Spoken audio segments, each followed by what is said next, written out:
취업자 수 증가폭이 2달 연속 20만 명대를 기록했습니다.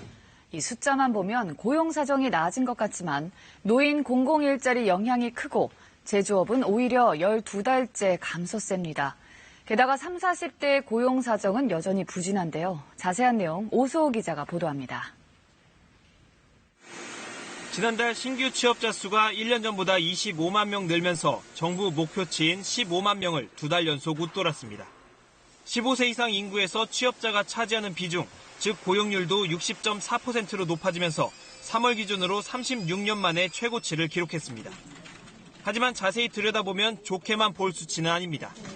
보건과 사회복지 서비스업에서 17만 2천 명이 늘었는데 이 가운데 정부가 주도한 노인 일자리 사업이 10만 명 가까이 됩니다.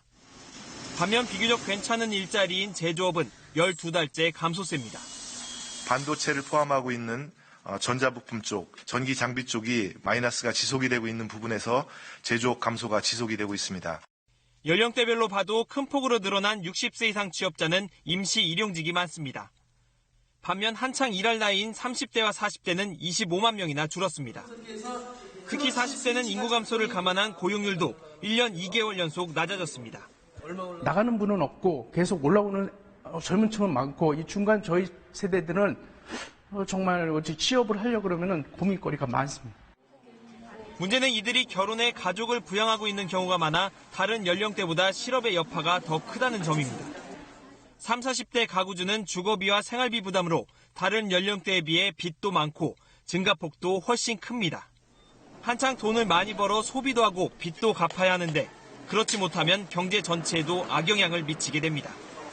내수 시장이 침체가 되고 그게 결국은 기업 활동의 저하로 이어지면서 경제 전반의 활력을 떨어뜨리는 그런 부정적 영향을 미칠 것 같습니다.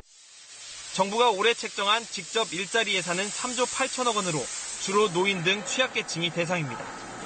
30, 40대 고용 침체를 해결하려면 장기적인 안목으로 민간 경제 활력을 살리는 수밖에 없습니다. KBS 뉴스 오수호입니다.